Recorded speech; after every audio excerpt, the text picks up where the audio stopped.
नमस्कार शेतकरी मित्रांनो, मी अनिल स्वागत करतो तुमचं शेतीचा डॉक्टर या यूट्यूब चॅनल व फेसबुक पेजमध्ये। तर मित्रांनो, आज आपण आपल्या कलिंगड बियाणे लागवडीच्या प्लॉटमध्ये आहोत।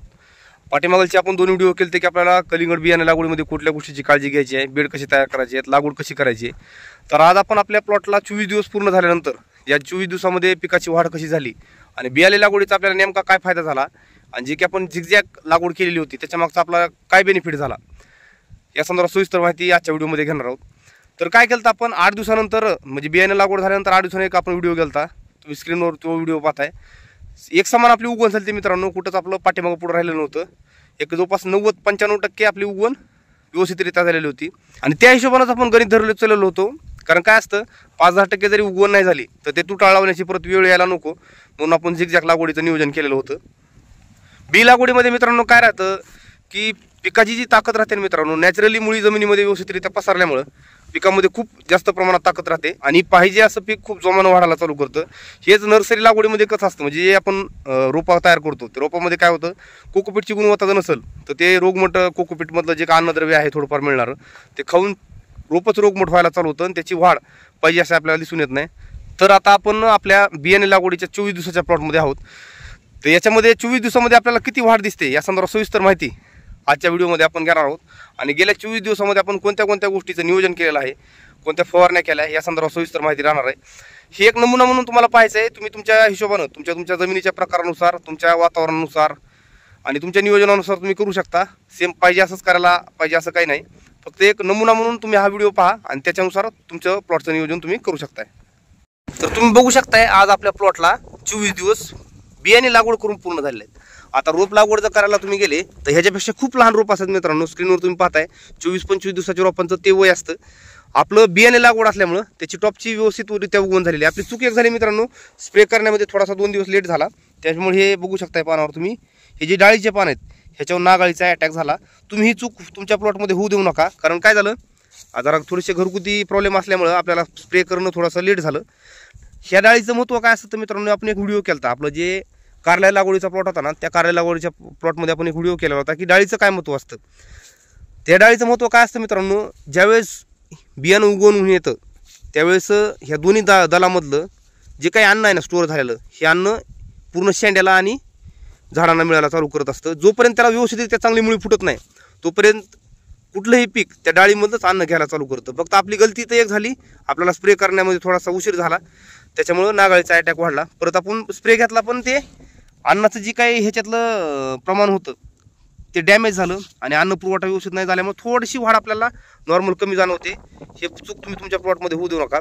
कारली पिकामध्ये जो आपण व्हिडिओ तयार केला त्याचा व्हिडिओची लिंक खाली डिस्क्रिप्शनवरती आय बटनवर पण आपण दिलेली आहे, त्याच्यामध्ये सविस्तर या संदर्भात माहिती आपण दिलेली आहे। तर या पद्धतीने आपल्याला नियोजन करायचं आहे। काही प्रमाणात बघू शकता तुम्ही तुटाळ झालेली होती आणि तुटाळ आपण लागवड करून घेण्याचं काही आपण असं नियोजित करणार नाही आहोत, कारण तुटाळ झाली तर झाली, आपल्याला परत लागवड करण्याच्या भानगडीत काय पडायचं नाही। आता महत्त्वाचं काय करायचं आपल्याला, ह्या 24 दिवसानंतर 24 दिवसाच्या नंतर आपल्याला एकदा जमीन थोडीशी दाबून घ्यायची। दाबून घेण्यामागचं मित्रांनो कारण काय असतं, ही जी काही बियाण्याची जवळ पोकळी असते ना, त्या पोकळीमुळं मुळी हवा जास्त पिते आणि हवा जास्त पिली तर त्या ठिकाणी त्या रोपांची वाढ व्हायला थोडासा प्रॉब्लेम होत असतो। याला आपण एक ड्रिंचिंग केली आहे, ड्रिंचिंग कुठली केलेली आहे त्याची माहिती पण खाली डिस्क्रिप्शनमध्ये दिलेली आहे, आपण समोर ते सांगणारच आहोत। असे रोपं दाबून घेतले की रोपांना ग्रीप लागायला चालू होते। थोडंसं त्रासदायक वाटेल मित्रांनो, पण ह्याचा बेनिफिट खूप सुंदर आहे। आता तुम्ही म्हणाल की हे बुडाला पांढरा पावडर काय दिसते, आपण काय केलं तर बियाणे लागवड झाल्यानंतर दुसऱ्या दिवशी आपल्याला खरपडे मुंग्या वगैरे त्रास करायला नको म्हणून BSC पावडर बिस्लरीच्या बॉटलमधून आपण टाकली होती। म्हणजे बिस्लरीची जी बॉटल येते त्याला समोर सुराख पडायचा आणि त्याला फक्त आपण पाऊंड्स पावडर कशा असं प्रेस करत चालतो तसं दाबत चालायचं, पावडर तिथं बुडाला पडत जाते, जेणेकरून आपलं कुठलं रोप किडी त्याला खात नाहीत किंवा कुठल्या गोष्टीचा आपल्याला त्रास येत नाही। फक्त नागाळीसाठीच आपल्याला जरा थोडंसं सांभाळून घ्या मित्रांनो, कारण नागाळी जर झाली डाळीच्या पानावर तर त्याचं अन्नाचं जरा थोडंसं वाया जाऊन पिकाला पाहिजे अशी ग्रीप राहत नाही, एवढीच आपली एक महत्त्वाची चूक झाली। याला ड्रिंचिंग करताना आपण काय केलं तर ड्रिंचिंगमध्ये 19-19 ह्युमिक ॲसिड आणि थायमेथोक्झाम 30% FS हे असं तिन्हीचं मिक्सिंग आपण घेतलेलं होतं। जे काय प्रमाण आहे खाली डिस्क्रिप्शनमध्ये मी तुम्हाला दिलेलं आहे, त्या पद्धतीने तुम्ही वापरू शकता। आता हे जर तुमची मित्रांनो रोप लागवड असेल, कुणाचाही प्लॉट तुमच्या मित्रांचा वगैरे बघा रोप लागवडचा असेल तर ह्या पद्धतीने तुमचा प्लॉट तुम्हाला कधी दिसणार नाही, थोडीफार तुटाळ दिसते आणि तुटाळ जर दिसत असेल तुम्ही ह्या पद्धतीने करू शकता। आपण बघा झिगझॅग केलेलं आहे, साधा हे उगवलेलं आहे, हे उगवलं नसतं, हे उगवलेलं असतं तरी बी आपल्याला काय प्रॉब्लेम येत नाही। आपलं बऱ्यापैकी उगवण चांगले झाले, 90-95% आपली उगवण व्यवस्थितरित्या आहे। महत्वाचं मित्रांनो, बियाणे लागवड करायला लोक घाबरतात का, तर काय जरा थोडीशी लागवड पुढं पाठीमागं होईल, वाढ व्यवस्थित होणार नाही, ह्या गोष्टीमुळे लोक भीत असतात. तर असं काही नाही मित्रांनो, जरा थोडीशी काळजी घ्या, काय अडचण येत नाही. वेळेत केलं तर काहीच प्रॉब्लेम येत नाहीत. आपण आता पाठीमागचा जो प्लॉट केलेला होता ना, त्या प्लॉटमध्ये आपण वेळेत फवारणी आपली सुरुवातीची झाली ती. ह्या प्लॉटमध्ये जरा थोडंसं कामाच्या गोंधळामुळे आणि घरगुती नियोजनामुळे थोडंसं स्प्रे करायला आपल्याला वेळ झाला. त्याच्यामुळे थोडंसं डाळीवर नागाळी आली, कारण आपल्या जी मेन पान आहेत ना निघणारी वेळ, डाळीच्या वरची जी पान आहेत त्याच्यावर कुठल्याही प्रकारची नागाळी वगैरे नाही आहे.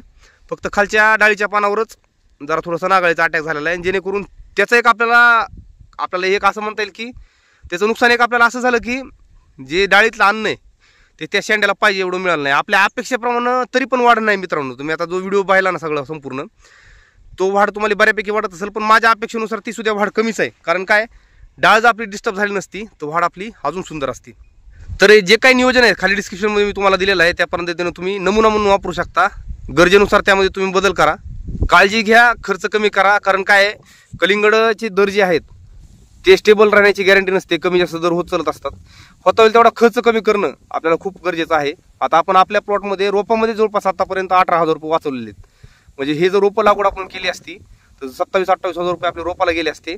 18,000 रुपये आपल्याला वाचले आहेत. फक्त जे बियाण्याला 1 रुपये एक बी पडलं आपलं, तेवढाच आपला खर्च झालेला आहे. साधारण 9,400 बियाणं आपण लागवड केलेलं आहे आपल्या प्लॉटमध्ये. तर 400 रोप आपण त्यातलं उगवलं नाही धरूया, 500 जर उगवलं नाही धरूया, जास्तीत जास्त 1000 रोप उगवलं नाही असं धरलं तरी 8,500 रोपांची आपली प्लॉटमध्ये लागवड आहे. थोडंफार तुटाळ होतच असते. नर्सरीतनं आल्यानंतर पण बरेचसे रोप आपले जात असतात. त्याच्यामुळे त्याला काय एवढं असं घाबरण्याची आवश्यकता नाही आहे. होता होईल तेवढा खर्च कमी करण्यामध्ये बियाणे लागवडीचा खूप महत्त्वाचा रोल आहे मित्रांनो. याच्यामध्ये आपल्याला फवारणी जास्त लागत नाहीत आणि जे किडी रोगांचा अटॅक आहे ना तो पण कमी होतो. त्याच्या मागचं कारण काय मित्रांनो, तो मुळी जमिनीमध्ये प्रॉपर व्यवस्थित बसल्यामुळे त्याला अन्नाचा जो पुरवठा आहे तो व्यवस्थितरित्या होतो आणि त्याच्यावर कुठल्या किडी रोगाचा अटॅक आपल्याला जाणवत नाही. कवळपणा झाड कसलाच दाखवत नाही. दुसरी गोष्ट, मर बियाणे लागवडीच्या प्लॉटमध्ये, आता माझा अनुभव जुना जो आहे, बियाणे लागवडीच्या प्लॉटमध्ये तुम्हाला कधीच मर जाणवणार नाही. ती जी की रोप लागवडीमध्ये तुम्ही मर वगैरे जाणवते ना तुम्हाला, त्याच्या मागचं जे कारण असतं ती जमिनीमध्ये जी मुळी फिरते, गोल गोल जी मुळी फिरलेली असते त्याच्यामुळे चुंबळ होऊन मर लागण्याची जास्त प्रमाणात भीती असते. हीच प्रॉब्लेम आपल्याला बियाणे लागवडीमध्ये येत नाही. जी अशी प्रॉपर जमिनीमध्ये व्यवस्थित मुळी बसल्यामुळे त्याची ग्रीप अशी व्यवस्थित सुंदररित्या राहते. जे काही नियोजन आहे ते खाली तुम्हाला डिस्क्रिप्शनमध्ये दिलेलं आहे, त्या पद्धतीने तुम्ही वापरू शकता. आजचा व्हिडिओ आवडल्यास नक्की लाईक करा, तुमच्या शेतकरी मित्रांना शेअर करा. जे मित्र आपल्या चॅनलवर नवीन आहेत त्यांनी माझ्या या बाजूला शेतीचा डॉक्टर नाव लोगो येत आहे, त्या लोगोवर क्लिक करून तुम्ही आपलं चॅनल सबस्क्राईब करू शकता. अशी शेतीविषयक माहिती आपल्या चॅनलवर मिळू शकता.